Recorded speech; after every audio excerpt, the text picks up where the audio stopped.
We have a really great guest with us here tonight.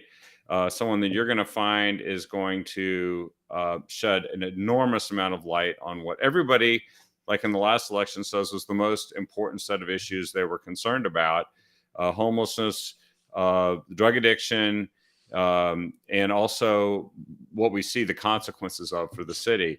With me here is Kevin Dahlgren.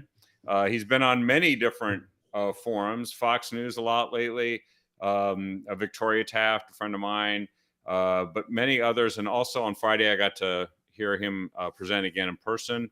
And well, let's launch right into it. Kevin, welcome to the show. Thanks for having me. I'm happy to be here. So, the thing that stood out to me the most when I got to hear you again, and I've gotten to hear you a number of different times. I know that I wanted people to get to know you. Back at Dorchester, we walked around and just introduced ourselves to all of the people that are in different positions of influence, knowing that they've got a learning curve to go up. But I thought on Friday there were a lot of things that kind of distilled down, encapsulated what you were saying. And one of the first things you said was, if you are benefiting from a system, why solve the problem the system's there to solve? And that just very clear, succinct descriptions of what is going on with this system. But why don't we start out a little bit, because some of the folks watching might not know you or your background. Tell a little bit about yourself and how you came to the point where you were saying this to a group of folks on Friday after the experiences you've had.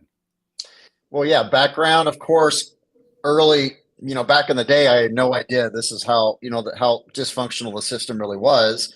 I entered the social service system the way I assume everybody does, is because they want to change the world. They want to make a difference. They want to serve the people and, fight for a cause that was important to them. And mine happened to be homelessness and addiction. And I started working professionally in social services in the early to middle 1990s. So definitely it's been almost 30 years now. And, back in the day, it was, first of all, a very manageable problem.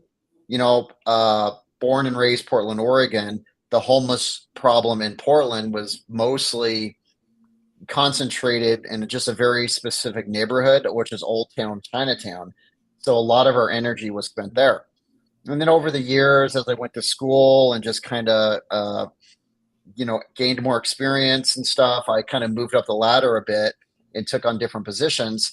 And what I started noticing was we weren't really solving the problem, because the homeless population slowly continued to grow. We are building more and more shelters, more and more of an infrastructure to help the homeless, but were we actually helping them? And so I started to really ask those questions, like, how is this benefiting them, and what's the long-term plan? What's the permanent solution? And this shift kind of happened. And really, I would say the shift was very noticeable about 8 or so years ago, where it became more about social justice rather than solving the problem. And so really, this whole idea of ending homelessness became more of a radicalized view on social justice rather than simply homeless person home, combine the two or something, Yeah, poof, solved. And and so basically they made it, they started, the people I worked with started to make homelessness a very political issue, and it being a very progressive political issue, such as the root cause of homelessness isn't trauma, addiction, or mental illness, it's capitalism. They would say things like that. I'm like, what the hell are you talking about? And they were justifying a lot of the behaviors on the streets, because if you are a victim of, say, capitalism and things like that, everything that happens on the streets isn't really your fault, because you're a victim of a much bigger issue. And I was really concerned with the direction we were going. And, working in social services was always very cult-like anyway, meaning you're not really supposed to have a strong opinion, and you're not really supposed to disagree. But then, 7, 8 years ago, that was then simply forbidden. you really are just like, stay in line, just do your job. But I'm like, well, our job isn't actually solving anything. And so I became more and more vocal. And, unfortunately, that kind of hurt my growth because the more I spoke up, the more I was getting, criticized and really doxxed for my opinions.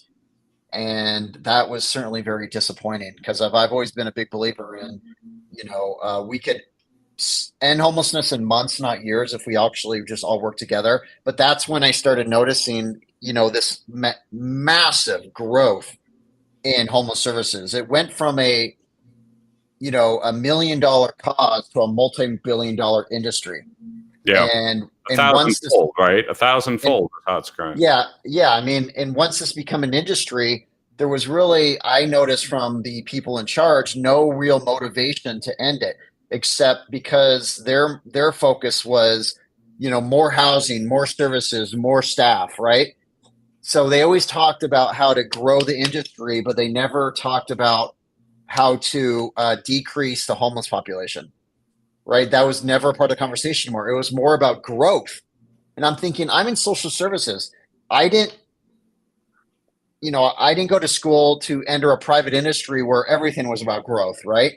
Right. My goal was to work myself out of a job. That was my attitude. Like, we can work ourselves out of a job, and that wasn't happening. And that's kind of when I realized in some ways I was part of the problem because I worked in the system, and it took me a long time to notice. And so I made that decision. I didn't want to be that person.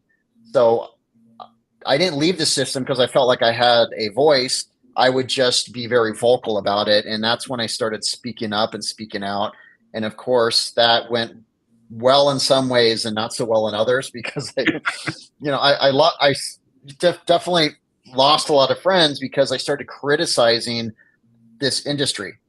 And, I started criticizing the county and the cities and just like, why are we not doing our job?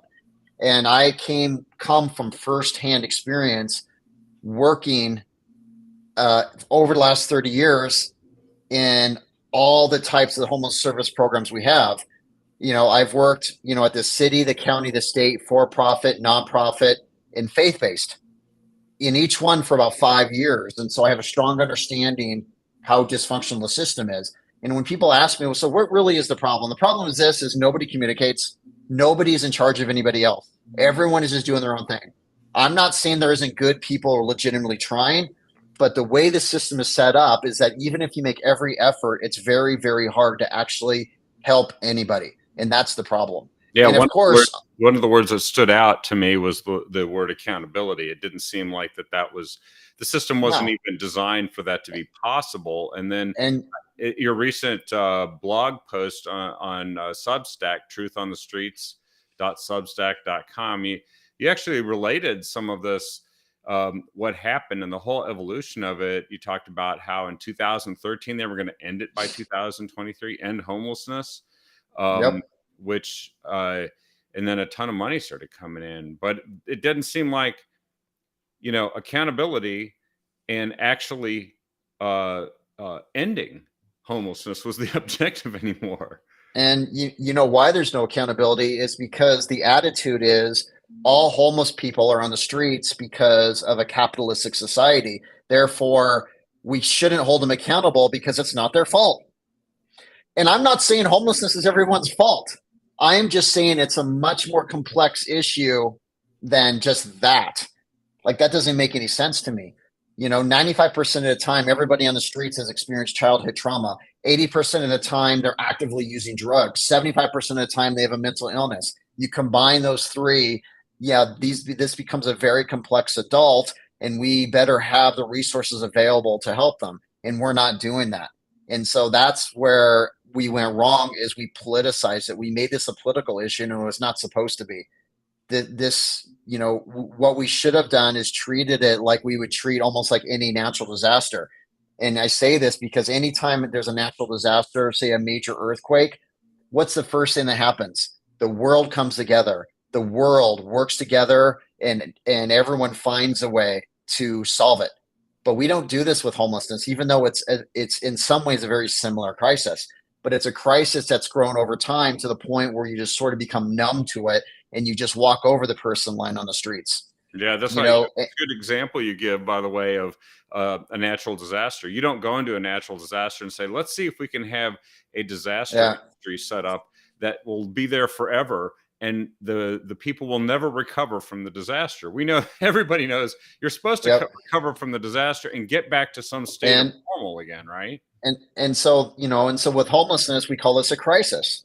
But you know what? A crisis is supposed to end. A crisis can end and should end, but it hasn't. And another reason why is here's the dysfunctional system is that, I'll use this as just sort of an example. Say you're in a park and you hear a man screaming, you run to the lake and you see a man drowning. If you're the current homeless services system, you go home and you conduct a study of why the person's in the lake, right? That's what you do, rather than say pulling them out before they drown. So my attitude is, I don't care how this person ended up there. They either were pushed, they fell, or they jumped. But if you're the system, you're going to be like, let's do a study, right? But I'm like, okay, first of all, can't we pull them out of the water first, solve the problem, and then revisit why they ended up in the lake? And I use it as an example where now everything is about studies and well, it's all about the studies. And I'm sorry, but like, That goes with it. just because something is complex doesn't mean it needs to be complicated. We can all see with our eyes a homeless person. I feel like we're capable of actually helping everybody, and it doesn't make any sense. And what we've really done way too long is we've relied too heavily on the social service system to fix it. And the fact is, they've shown that they can't, right? And a couple things need to happen. We need to start holding them accountable, not just the homeless, but we need to hold the system accountable. We need to expect metrics. We need to expect measurable results. And if you can't do it, we need to pay someone else, right? And that's just the way it is. It's not personal. But the fact is, unlike a business, this is humans are involved, which means people are dying. People are languishing and dying. These broken policies and this lack of effort is causing hundreds and hundreds of deaths a year. And so that's completely unacceptable. And there's so many families now who are home, not in social services, just like, oh my God, why aren't the people out there getting help? Why isn't my son, my daughter getting help, right? Yeah. And the fact is, they're not getting help because the system doesn't even know really how to help them. They've just kind of turned everything around. They've just really made it political, and I've been kind of fighting against that. I'm very confident that we could end this crisis in months, not years, if we actually work together. And what I really wanted to say is, because I mentioned this as a crisis, I was talking to my colleague Kate in San Diego, and I kept saying, I did some outreach in San Diego 2 months ago, and I kept saying, this is a homeless crisis, crisis, crisis. And she was like, Kevin, this is no longer a crisis. This is malicious neglect. And I actually thought about that. I was like, wow, that's actually true. It used to be a crisis, but now it's just simply neglect, because we as a system always called it a crisis, but now 10, 20 years later, this is just simply neglect. Yeah. And that blew my mind when she said that. I still sometimes say crisis, but like that blew my mind when she, Kate Moreau from San Diego said that. And this is really what's happening is this is absolutely neglect. That's a good point. And I just remembering here that you wrote a column here, because I've posted already one of them, which is where you talk about the this is why I call it the homeless industrial complex, and why people love housing first and hate all those who oppose it. So we've just talked about that. But then the other one you wrote was, we are loving the homeless to death. That's the malicious neglect, because you were pointing out there all these things that we're doing. We're just perpetuating the problem. And then you tried with one individual that you mentioned in this article to do something different, to try accountability, to do something that works, to stop being maliciously neglectful, and change it. And it worked. And now you kind of have turned this into, for want of a better term, not a brand, but something that you think actually is a system that someone can implement. And then it's a great story, isn't it?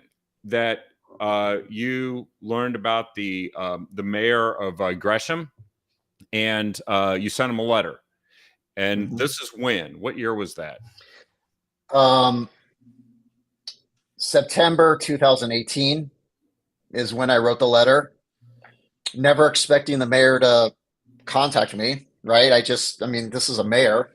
And I wrote a very long letter about what was working, what wasn't, what they could do, where they've made bad decisions, where they made good decisions. I mean, I was brutally honest because I had nothing to lose and I wasn't looking for a job. I was just impressed because this particular mayor at the time had written a letter to all citizens saying there's nothing compassionate with allowing a person to live on the streets. Yeah. And it hit me like a bolt of lightning, like, wow. For the first time ever, I was like, wow, this is a mayor with courage. This is a mayor who actually thinks the way I do. So I sent a letter, long story short, City Hall contacted me about 2 weeks later and invited me to the city invited me to City Hall and said, we'd like you to talk to you. So I met with a group of senior managers and stuff. And a couple meetings later, after, again, not really expecting wasn't expecting anything. I was so happy that they were listening. Yeah. I was just like, this is where you're great. This is where you suck, and they never kicked me out. So anyway, after the third meeting, they said, we want to offer you a job. We'd like to, get you involved and do exactly what you say you're going to do because you have sold it to us. And so I did that. So I joined the city 1 month later and I started October 2018. And while this could go, I could talk about this for 3 hours, how I did it. I will just jump ahead to 10 months later, we'd reduced homelessness by about 80%. And this is a city that borders Portland, Oregon, Vancouver, Washington, Fairview, Wood Village, and Troutdale. And a lot of homelessness, right? And we reduced it without a no camping policy because everyone said, oh, you just kicked him out. Well, actually we couldn't, right? Yeah. The Boise decision, right? Yeah, exactly. And that's fine. We had to take a different approach. And that approach was, I believe, and this is what I had told the mayor, is daily contact. We had to change our approach. We need to empower. We cannot enable. I basically said, sir, I just took everything I've learned the last 20 years in social services, and I'm going to do the opposite. Yeah. And I mean, what can we lose, right? And he's like, all right, let's go for it. So I held him accountable. I gave him responsibility, and it was really amazing because they're all like, what? Okay. So we were getting him jobs, empowering him, making him self-sufficient. And it was just kind of really magical. It became this almost grassroots movement. Other people got involved. We hired more people. There was more volunteers, and the rest is history. Jump ahead a couple more years. We had completely restored the Springwater Corridor, which is 4.7 miles in Gresham, every park, every sidewalk, everything. And there's this fundamental difference when you go into our city. We did this because we believed in the accountability piece, right? I believed strongly in restoring our city to what it once was. And I'm very, very proud of that. And what I say is that anybody is capable of this. I want to really quickly answer. I quickly glanced at a question. Yeah. Someone asked, what do you do when a person refuses all help? Yeah. I was thinking that fits in right here. The fact is that's going to happen. Mm-hmm. It's not like 100% of people be like, thank you, Kevin. Thank you for asking, right? There's always going to be that group that no matter how hard you try, every effort, they're just going to say no or F you, right? 1,000 times. That is when I believe for the greater good of the community, you simply have to enforce. For the greater good of the community, if the person refuses all help for the greater good, you simply do have to enforce. You do have to have a no camping policy. You don't want to go down that road, but you sometimes have to. The fact is, there's always going to be that group of people that want to live off the grid, but that doesn't work for most communities. And so that's where I believe in enforcement. But I don't want to blindly enforce. I also don't think some cities will just say, like, let's just kick everybody out. Well, that doesn't solve it either. a lot of people in the streets have trauma, addiction, mental illness. I had a little brother on the streets, right? I had family members on the streets, That's right? why you I have got involved originally, right? Was your brother? yeah, I was inspired by that because I with other family members helped my beautiful little brother off the streets of Portland, Oregon, who at the time was living under a bush with a meth addiction. And how he ended up there was really kind of surprising to all of us because he was raised in the same house with me in the same room with the same family, and we're only 10 and a half months apart. So we're very close in age. I'm older. And I asked myself, like, how is it that when he was on the streets, I was in college, yet we're basically the same age with the same opportunities? The answer is because he handled a major life event differently than me. And that's the trauma. Every human in the world has experienced some kind of trauma, but we don't always handle it well. And that doesn't mean that one person's better than the other. It's just in some ways we just got lucky, you know? Yeah. Divorce can fundamentally affect a person, or other major events, or person to person crimes. It just sort of depends. And it just affected him differently. The good news is we empowered, my little brother, and he's thriving to this day. And actually the day we helped him off the streets is his date of sobriety. And so that's Wow. something I have always remembered, as he was given every opportunity. And because of that, he's now thriving and doing great. And so I do believe that sort of really inspired me many years ago to stay in this field, because I believe the empowerment piece is something we need to apply to all homeless, and something we're absolutely not doing. Well, and one thing that really struck me about the things that you described is that um, in the overwhelming number of cases, people actually are interested in help. They kind of feel like they're trapped or they're stuck, and they, in a way, crave a bit, some structure, and even some pushback, uh, which when you described how that worked and how often it could work for people, and then of course you went and you employed these methods in Gresham, this is empathy, but it's not just giving in to the behaviors. It's the opposite, which Mm-hmm. I think what's really concerning about the things that are going on that you also have described in some detail: bodily autonomy, harm reduction, going around and actually doing ads where you tell people to go do drugs with friends for safety reasons. And it it has perpetuated something that you described last Friday when I got to take notes and really take it in, is that's fostering a dependency, and it's the opposite of self-sufficiency, which requires the tougher love. Yeah. That blew me away, because that means that when people say, well, I'm just tired of homelessness, let's just get them out of here. Well, actually, that's not going to just make them evaporate, and it's not even empathetic, right? But on the other hand, telling people, do whatever you want, that is cruel. Well, not only is it cruel because of their social justice beliefs, when you make a person dependent on a system, that system thrives. Not the You person, know, but the system. no, the system. I say the system, not the person. The people are dying. And what we have now is a large percentage of the homeless population that went from wanting help to now, or sorry, wanting the service to needing it. Meaning, here's that sandwich, and here's another blanket, and here's another tent. Not here's another job, here's another opportunity to get clean. It's always the things that keep them comfortable on the streets, Yeah, right? you And talked about this a number of times. You're like, the percentage of people you've gone and talked to in recent years, and you've asked them if they've ever been approached by someone, an outreach counselor, that told them, "I want to get you off the streets today," and the percentage is profoundly low. and this is everywhere. I've done extensive outreach in major cities throughout the West Coast, and it's very, very common to hear you're the first person to ever talk to me.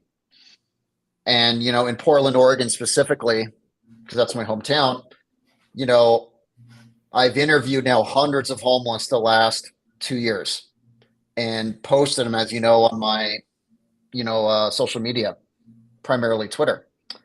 And 95% have told me you're the first outreach worker to ever approach me, ever. And you know what's insane about that is that's the first step. That is the first step to ending this crisis. You can't go to step 10. You have to start there, right? Well, the system is always step 10, which is let's build more housing. But if they understood the homeless, they would know that the fact is more than half the homeless would never even accept that type of housing. Like you could hand them that golden key, they're like, nah, I'm good. So then why are we building it? Why not make them self-sufficient? Why not then give them the skills to get off the streets and give them the job opportunities and get them clean? Because if you help a person reach their fullest potential, maybe we don't need to have that affordable housing argument because they're not interested in affordable housing. But that's another narrow view of looking at a homeless person as simply a victim where we have to take care of them. And that's disappointing, because if you actually went out there and talked to the homeless, you would find a lot of them that aren't interested in that kind of things. They think it's completely insane that the money is spent on something that they know they will never accept. Of course, eventually all those rooms are going to get filled by somebody, but not the chronically homeless, not the ones that we see every day. It's the new homeless, So we just kind of have to rethink everything. And that's why I say outreach by far is the first important step, because in the outreach is where you build rapport, you build trust, and you bring back hope. And that's really three important pieces before you could ever think about anything else. And of course, I know that certain people will always need that type of housing because of the mental health issues and the chemical dependency and whatever, but it's not 100%. It's less than half, right? And, I've always said this, to solve a problem, you have to understand a problem. And most people don't understand homelessness because they don't go out there and actually talk to the homeless. What they do instead is they read 10 books on homelessness and then sit around in their office and be like, let's create policy. I mean, name a politician who's actually been out there and spent significant amount of time doing this. It's very, very uncommon, And I don't expect politicians to just drop everything and do this, but they're also counting on their policy advisors or somebody, a professional, to be like, this is the truth. But again, the problem is that everything's so politicized that even these policy advisors will whisper in the ears of the electeds, this is what's going on, when it's actually not true. Yeah, I noticed on your website, you've got a new website. I just posted a link to it. And if you go to the problem, click on the problem, 80% of street homeless are addicted to fentanyl. 90% of homeless have never been approached by an outreach worker. 65% of homeless in progressive cities come from other states. It's around 65, probably a little bit higher. Progressive cities do attract homeless because it's the progressive cities that have made homelessness political and made it about social justice. And I've done extensive outreach in Seattle, Portland, San Francisco, other cities in California, even Hawaii, that I was invited to from the governor a year and a half ago to assess his homeless situation, Governor Josh Green, and that was really rewarding. So what I'm saying is that there's a lot of progressive cities, and I don't think as Hawaii is progressive. I'm just saying that was the West Coast city I was at. But that is a problem, is that these cities, and I mean, if you really look at a map and you see where the most concentrated areas of homeless, it's always going to be with the cities with the most social justice, right? The homeless come there because guess why? The decriminalization of drugs. It's easy to camp. There's abundant social services. But the problem is there's more homeless than social services. So then the wait lists are years and years long. And the fact is that why these cities and states don't push back on the inflow is the inflow to them is, that's just simply more money. Yeah, you need more homeless industrial complex, right? Yeah, every homeless person really has dollar signs on their head. I challenge anyone to approach a homeless person. I guarantee you they're going to name 5 professionals that they at least heard of or used to work with or know. And if you actually do your research and find out who these professionals work with, you're going to find that it's basically all the same all the different agencies basically doing the same thing. Yeah. Well, and I there mean, was something else that was interesting, because when we were talking earlier on about what the this anti-capitalist thing in your article describing what happened in 2013, you were told that, like, they brought people in, right, who started telling everybody kind of who to vote for and what to believe and what the real reason why there was homelessness, which is it was capitalism. oh yeah. And then they started making people pretty afraid that if you want to do this stuff and help people, then you better not, like, start saying what you think. You got to just repeat what we just told you. And that changed things. That seems to have accompanied the very Yep. trends that we've seen. And this bodily autonomy thing literally tells people that all these things, using drugs, being homeless, living on the streets, and committing crime, it's not your fault. It's capitalism's fault. So we can't fix this until capitalism is overthrown, which is just And nuts. therefore the behavior is justified. Yeah. Because if you are a victim capitalist society, all behaviors on the street are justified.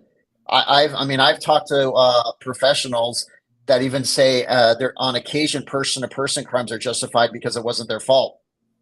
So like sexual assaults and burglars and stuff are like, well, they're committing this because they're a victim.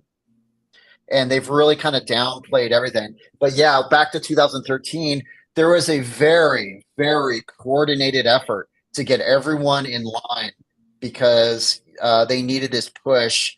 And it was a multi-billion-dollar windfall because they managed to convince President Obama in 2013 to federally mandate housing first, to make it a housing first policy. And you know what? I don't necessarily blame Obama because, again, as I said, with any elected official, especially a president, they count on their advisors. Yeah. But they lobbied hard at the federal level and convinced him that housing first was going to save everything. And this is when he said, in 10 years, we're going to end homelessness, which is, by the way, today.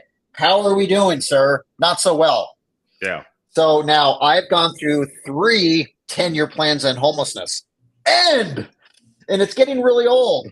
I'm just like, come on. It's getting far worse, right? That was the other thing. I mean, I found it really interesting what you described in this story. You said that they, at first, when it was somewhat more manageable, and they built special housing, like almost like apartment complexes for homeless to go and reside.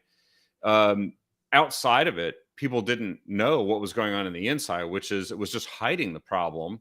You described drug use, fights, assaults, despair, and death on the inside of the places where you were working. Yeah, these are beautiful buildings. These are beautiful buildings, but you go inside, because these are harm reduction buildings, it's just rampant drug use and assaults, and it's just terrifying. And it's so sad because there's so many homeless too that really want help that got sent to these places that are trying to stay clean. It's basically, it's almost impossible. They're being victimized and assaulted, and it's like having an alcoholic have to live in the back room of a bar. It's like, honestly, come on. Sometimes it has to be out of sight, out of mind. You have to have clean facilities, but they don't believe in that for the most part. They believe, well, a person has a right to use because that's harm reduction. And I completely disagree. And by the way, if anyone asks, especially my naysayers, I'm a drug and alcohol counselor, and I have a strong, extensive history counseling people with addiction issues. And I don't believe in harm reduction. I think it's actually done more harm than good. It's all harm or no reduction is what it is. Yeah. And especially since what we were talking about is this sort of harm reduction marketing that's basically says drug use is empowering, use with friends, and why don't you try something different? Not different like, I don't know, another healthier hobby like, jogging. Yeah. They will say, try something different. Instead of fentanyl today, why don't you try meth? So they will suggest, like, switch it up. And yes, meth is not as severe as fentanyl, but it's still a bad drug. Yeah. Why can't you just talk about something more positive, like, anything that's not drug related? And so they're very, it's hard, it's impossible not to say that they're not really pro drug use for people, because that's the part of bodily autonomy, the social justice movement, is that we, according to them, do not have a right to question what another person does with their body. Well, and plus they're victims, so they can kind of they're doing things and we can't hold them accountable for it, which is the other side of it. Because I actually would argue that the reason why people are super concerned about homelessness in Portland now, it outgrew those buildings that were being built, and now it's all over the streets. And the crime that has resulted of it has dramatically affected, and sort of the rundown, dangerous areas of the city, businesses leaving because they just don't think this is actually good for business. Which is, common sense. But then I'm just wondering, now that it's grown so big, the term crisis has only been applied once people couldn't really turn anywhere without seeing it. Why aren't they taking more time to figure out what it is that you were doing that was working? And I'm also thinking about another example of where not just Gresham, but the one you talked about that you worked on with the folks in the Pearl District that made progress, and then boom, it got blown up. And it wasn't blown up by homeless people. It was someone else. Yeah. I have a proven model, not a working model, but a proven model. And we've done this all over. And it's not just me. There's other people doing similar work. Is that, this very proactive daily contact empowerment sort of approach is extremely effective. So even though this crisis feels very unmanageable, this is the best time ever to actually finally once and for all do something. And it's certainly frustrating with my experience where I've seen firsthand the successes, why the system continues to ignore it. I want to say I'm cautiously optimistic. The city, let's just say the city of Portland has been saying the right things. And even the county now has what I like to say is two good county commissioners. Sharon Myron, for one, is someone I madly respect, right? And the new one too, I really like her. I've met her. Julia Edwards. Yeah. And I've never personally met JVP, but I'm going to say I'm cautiously optimistic she's going to come around. I will also say is I don't miss Deborah Kafori. She was a complete nightmare. And, under her watch, hundreds of people died because of her lack of policy, hundreds at least. And shame on her for with the enormous power she wielded to actually make a difference. I mean, a county chair has significantly more power than even a mayor of a major city. Oh, that's right. A county chair, people don't realize that, but she oversaw billions of dollars. And if she listened to the right people. And so I'm very disappointed in her, and it's just sad. But what I'm saying is that governors have a lot of power, but when it comes to local implementation, county chairs are where it's at, right? It's where it's at. Yeah. But, Sharon is amazing and Julie Bren. And so I am cautiously optimistic. Mayor Wheeler has been saying the right things. We have Renee Gonzalez, we have Nikas Maps. Yeah. This is just me talking locally. Everything we're saying here really affects everything. This is homelessness throughout the U.S. And I've traveled all over. People sometimes in Portland with what we're doing, right? Just a little. And when people ask me, I would say Portland is about a year ahead of a lot of cities that are more progressive. I actually think we're slowly coming around. And I think a lot of it is because people like you and people like me and others have been so vocal. People like Angela from PDX Real, Angela and Jeff. Yep, Angela. Angela Todd. They're this voice of reason. And the fact is people are starting to listen. And that makes me, cautiously optimistic and certainly makes me feel hope again. Do you think, I wondered if, I think I asked you on Friday, have any academicians, people who study homelessness, contacted you? And you told a story. You said, yeah, they've contacted you, but not to find out what you're doing that's working so that they could do a paper or a study on it, but actually for a different reason. And one actually had some unkind words for you. Yeah, that was sad. Just the academics in charge, that's why I'm not a big fan of just the academics, because first of all, I don't care if you have a PhD from the classroom. I'd rather you have a PhD of street homeless outreach. You know, show me, prove to me that you've been out there for 5 years and made a genuine effort to understand these people, right? Because if you haven't, then why are you writing about it? You know, it's like a person who wrote a book on a bicycle who's never ridden a bicycle, you know? And so they'll be able to describe it perfectly, except how to write it or what it looks like or the feeling you get when you're on a bike, you know? It's just like they just don't understand homelessness. So yeah, let's just say a major university dean of social work, right? I'm just going to say a major university dean of social work in the West Coast of the United States. I had a Zoom with, and I thought it went okay, you know. And this is a person who's in charge of, again, social workers going into the field to do what I'm doing, basically. And after our Zoom, I got an email from this individual 2 days later that said, "I don't think we can work together. You're a racist." I'm like, what? I'm like, where did it come from? I'm like, are you crazy, lady? And what it was something I failed to notice was on her website. She had a strict rule, and the rule was this: you have to announce verbally, all Black Lives Matter. And if you don't say that before any meeting, regardless what the subject matter of the meeting, that makes me a privileged white male racist. And I'm like, God, what is wrong with you, lady? First of all, we were talking about homelessness. We were talking about addiction. We weren't talking about race. And honestly, I wouldn't have said that anyway, because this has nothing to do with the subject, right? So I'm not going to play into this little game of yours, right? And of course, that's her. And by the way, in this meeting, she said, "I am proud that of my activist, anarchist students. I am proud they are burning our cities down because this is a revolution." She called it a revolution. She is proud.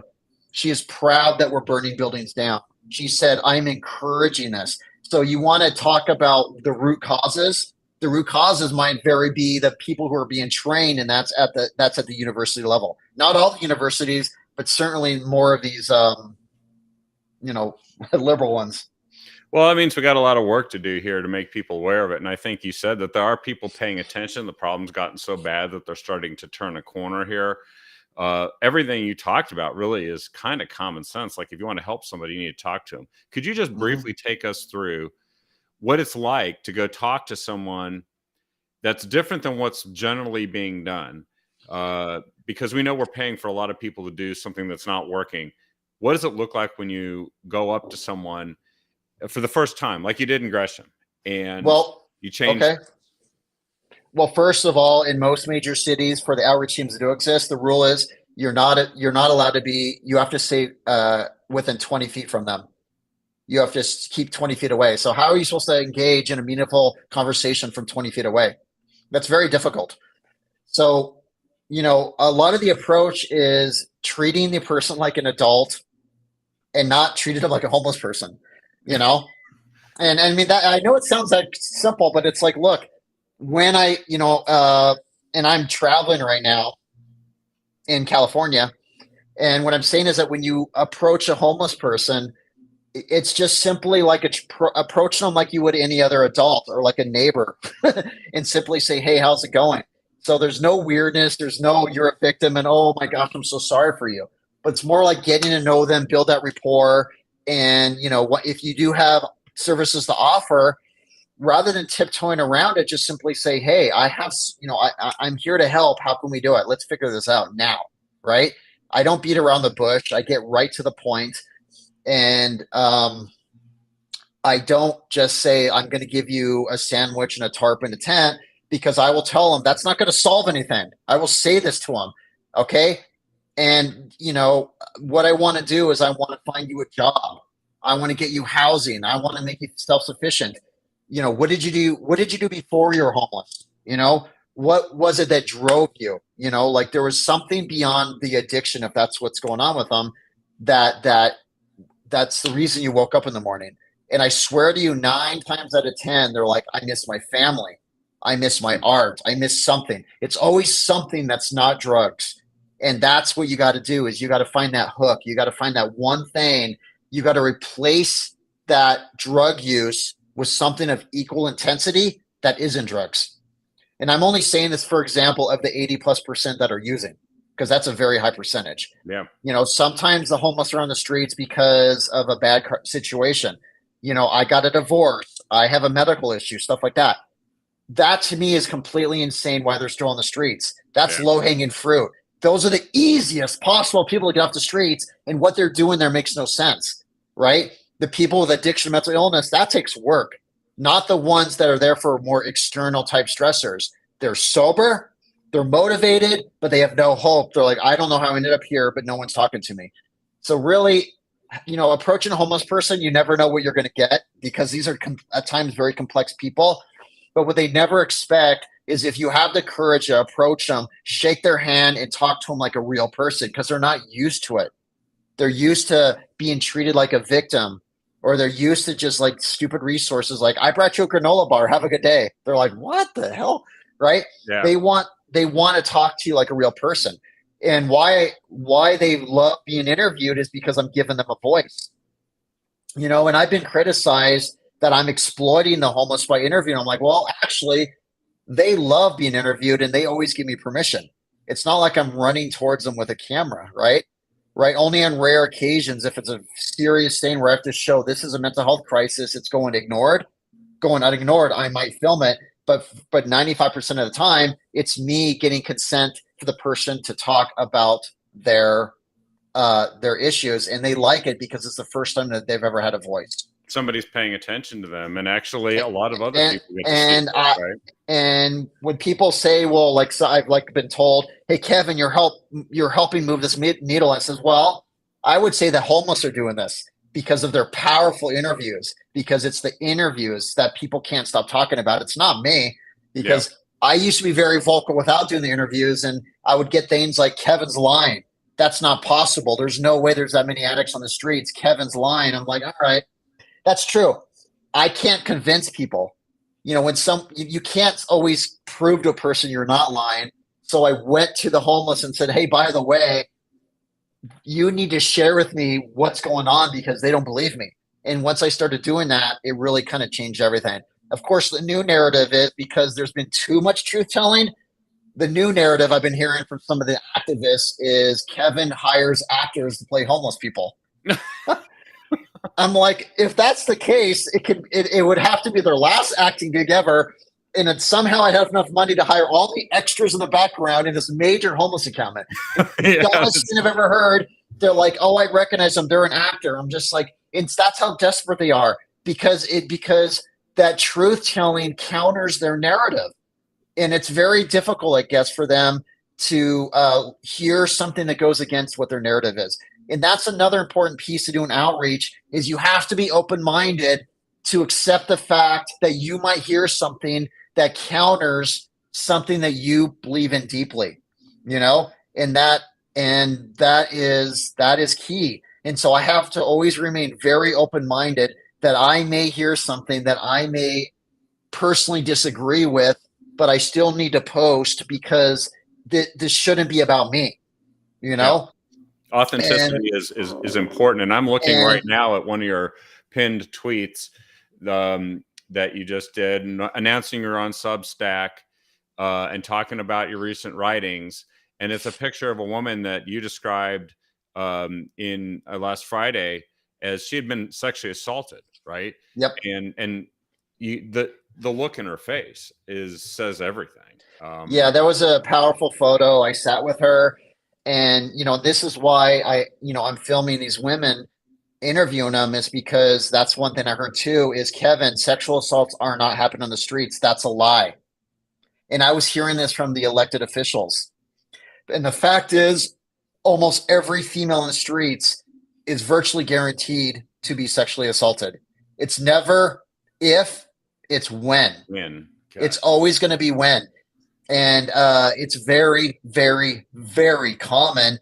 And the truth hurts and it's brutal, but people need to hear it. Women and men are being victimized every single day on the streets, and will continue to be victimized until we do something about it.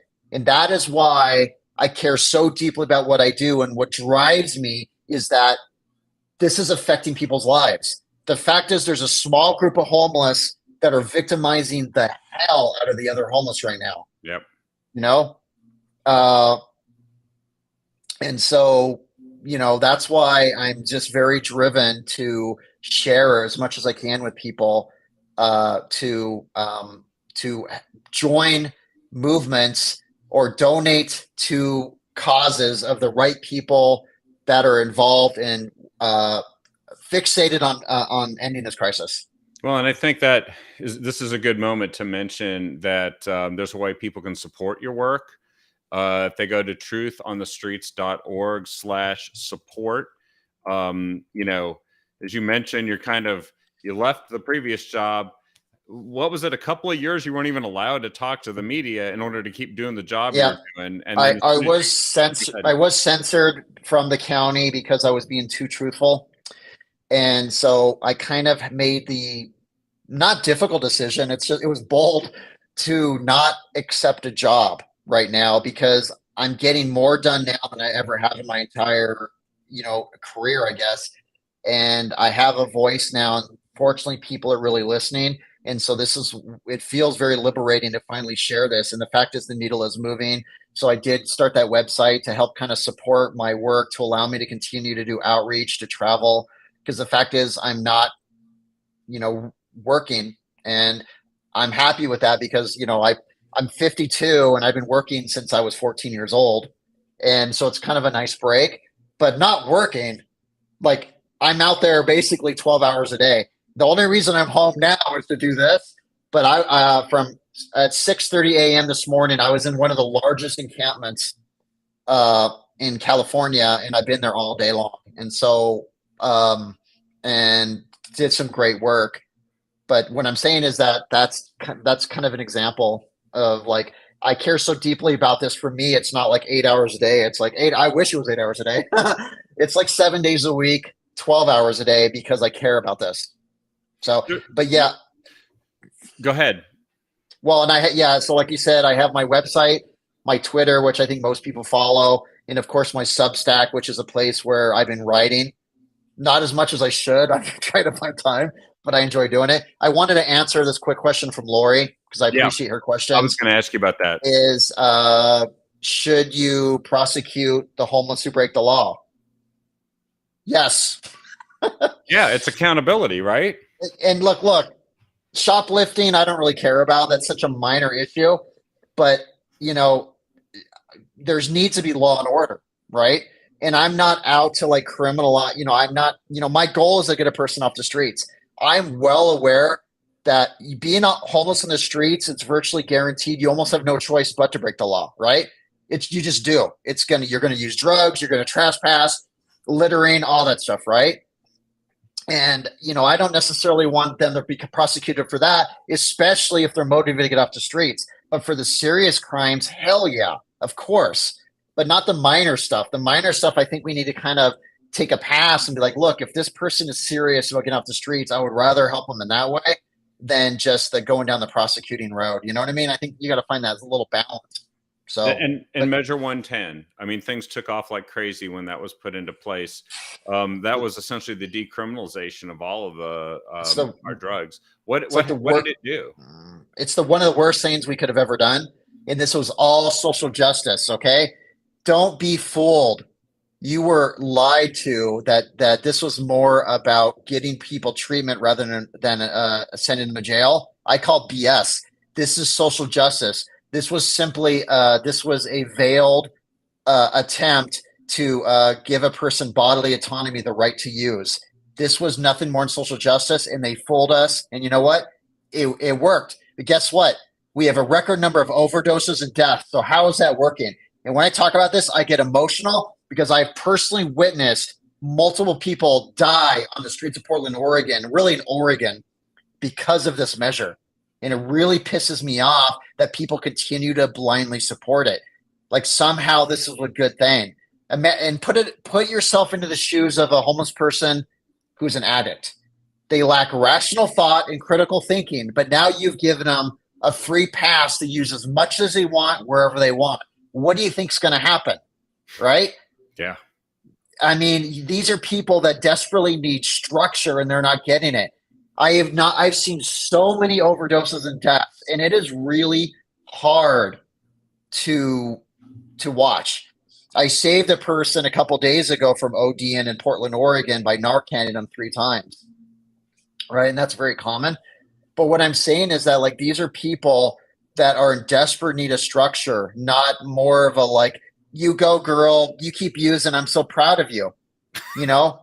I mean, that's what they do because the literally you see the post of the harm reduction where everyone's smiling saying, we love you, keep using. And for a person who lost all their family estrangement, and has lost all hope, that to them is hope. The hope is the smiling and the love. And that's what's confusing to this person.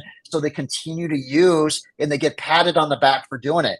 I mean, there's other harm reduction posters. Well, there's a person like nodded out, like clearly miserable. And there's 4 people standing around him smiling, rooting him on, keep using, as if it's a good thing. I mean, it's pathetic. And when I say these things, I get harassed online saying, how dare you? You hate all addicts and you hate the homeless. I'm like, hate? Wouldn't that mean I love them? Yeah. Yeah, I know. I mean, it's the opposite. Yeah. And shame on them. Shame on them for even saying that. I mean, it pisses me off. I mean, can't we agree that we should not like be encouraging drug use of fentanyl, which is the deadliest drug really in history, 50 times stronger than heroin and cheaper, and it's killing people left and right. So yeah, Measure 110 needs to be repealed. Yeah. And I think the complement to it is to implement the things you're talking about. The most powerful thing I saw in the videos you did, and I know I probably haven't watched enough of them to find, I'm sure there's something more powerful, but there was a kid that you were talking to. It was late at night and he was like, I think 23 years old, almost unable to converse. But Yep. you said to him, I want to get you off the streets today and into a shelter. Will you do it? And to think that people that were spending billions of dollars and people are not actually saying that to someone, and they're even doing the opposite, is just unbelievable. But it was so powerful to see you say that, because I think that almost captures in one sentence what we could be doing left and right. Yep. All day long. We should offer those immediate services, and we should then find a way to do it. Because the fact is, I don't know if you know this, but most housing programs are usually 50 to 60% capacity. There's almost always open beds because of the lack of coordination. And it's we've all been lied to that we don't have enough housing. I'd say right now, if we were to identify every homeless person who actually wants housing, get them in the housing, we would see this significant dent in homelessness. Yes, there's not enough for everybody, but guess what? Not everybody wants housing. But right now, there's empty beds right now sitting there because the staff aren't doing their job. And a part of it is a staffing issue, but like, this is why I'm very critical. And this is why I get a lot of hate, is because I'm criticizing the very people I used to work for. Yeah. But like, treat it like the, what crisis it is, because this is pissing me off. Because people are dying. Someone has to be that voice. Someone has to be pissed off enough to say it. Rather than this clocking in and out BS, treat this like a cause.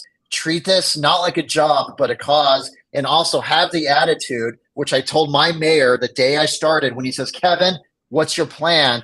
And I thought for a moment, I was about to go into this long detail. I'm going to do this, this, and this, and this. And I just kind of summarized. I said, you know what, sir, my plan is to work myself out of a job. That was it. I could have gone a bit. I said, and that's what I believed in. I said, you know what? I'm going to fix it and I'm going to move on. And that's what happened. And that should be the attitude of anybody that works in homeless services, right? Is work myself out of a job. That is the attitude. That's victory. And that should be the only attitude, honestly, when you're hiring someone in homeless services, not mental illness or chemical dependency, because that's needed. Now, of course, it's not like everybody would then lose their jobs. Like, say we ended homelessness tomorrow. What's the next logical step? The next logical step is this. We pivot to retention and prevention. That means everyone off the streets, keep them off the streets. And the prevention, let's work with people at risk of going to the streets and making sure it never happens again. That's where we'll use you. So don't worry, folks. You're not going to be unemployed. You just have to pivot to something than what you're doing now. Yeah. Well, that is a great point to end on here, because I think we actually covered literally everything that you talked about on Friday, and I'm surprised we got it within the confines of an hour. But this is what people need. This is what policymakers need to hear. Everybody who's watching this show, you guys need to pressure our policymakers to listen to this and take it seriously, because we want it solved. We don't want it administrated and enabled. We want people to feel self-sufficient so they can get off the streets forever and they can become productive members of society. And this is what you described to us today. So we have no excuses now. But it's great that you're out there saying these things, even saying it to people who, may not want to hear it. And I appreciate that, Kevin. And I just want to ask this to the people watching. It would really help if you just shared with people, my website, my Substack, because the more people that are involved, the faster we can get this done. And so that's just a personal favor, is share with everybody if they're interested in this, because I am very, very much driven to end this crisis, and the more support I have, the better. So thank you. Truthonthestreets.org and twitter.com/Kevin Dahlgren. I've posted it here in the feed. Please start following this, start sharing it with everyone you can. Thank you again, Kevin, for joining us here today. Really appreciate the time, and we'll be following what you're doing as it goes forward here, and hoping and praying for you too. A lot of folks out there doing that. I appreciate that, brother. All right. Take care, Kevin. And we'll see everyone on the next episode of The Captive Audience. We'll be back tomorrow night with more about what's happening here in Oregon and beyond. Thanks, everyone. Have a good one.